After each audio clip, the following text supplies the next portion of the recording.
네, 검찰이 SK그룹의 뇌물 의혹과 관련해 SK 고위급 임원들을 불러 조사하면서 대기업 수사에도 본격적으로 착수했습니다. 또 검찰은 오는 21일 박 전 대통령의 대면 조사를 앞두고 준비에 박차를 가하고 있습니다.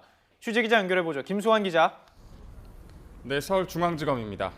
네, 특검으로부터 수사를 넘겨받은 뒤 검찰이 대기업 관계자 소환을 공식적으로 알린 건 처음인데요. 자, SK부터 시작이 됐군요.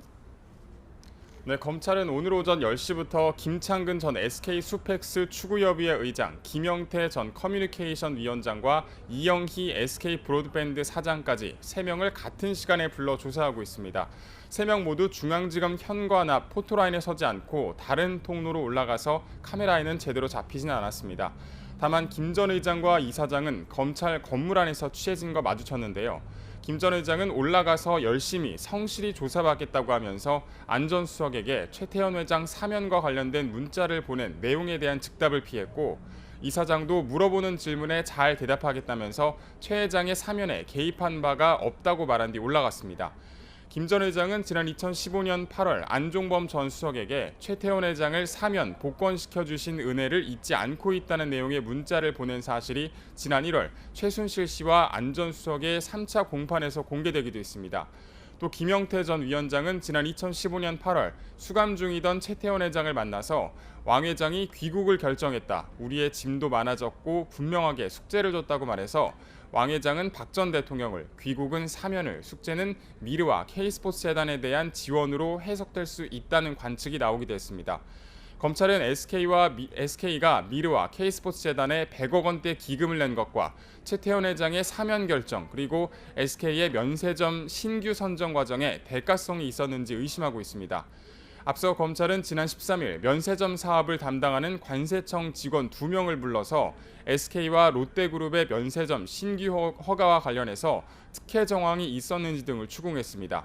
이 밖에도 검찰은 롯데그룹이 지난해 5월 K스포츠의 하남체육시설 건립 사업에 70억 원을 추가로 냈다가 검찰의 압수수색 전날 돌려받은 점 등에 대해서도 추가로 수사를 이어갈 계획입니다. 네, 이번에는 박 전 대통령 조사 소식으로 넘어가 보죠. 이제 관심이 검찰에 나와서 박 전 대통령이 어떻게 조사를 받게 될지 여기에 쏠리고 있는데요. 이 내용 전해주시죠. 네, 전직 대통령이 서울중앙지검에 나와서 조사를 받는 것은 이번이 처음이기 때문에 어느 수준으로 준비해야 하는지 조사 방법 등 구체적인 논의를 진행하고 있습니다. 박 전 대통령이 청와대 경호실의 보호를 받고 있기 때문에 경호실과 조율을 통해서 출석 동선 등에 대해서 협의를 할 것으로 보이고요. 또 가장 최근 검찰에 나와 조사를 받았던 노무현 전 대통령의 전례에 비춰보면 일단 검찰청사에 도착해서 잠시 포토라인에 서 있을 것으로 보입니다.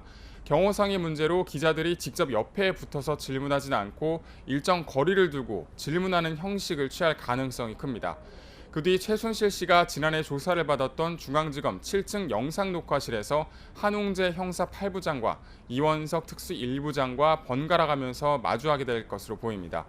박 전 대통령에게 제기된 혐의만 13가지이기 때문에 10시간 이상의 고강도 조사는 불가피할 것으로 보입니다. 이와 함께 피의자로 입건된 만큼 조사할 때 피의자라고 부르는 것이 원칙이지만 예우 차원에서 전 대통령 혹은 대통령이라고 호칭할 가능성도 있습니다. 지금까지 서울중앙지검에서 YTN 김승환입니다.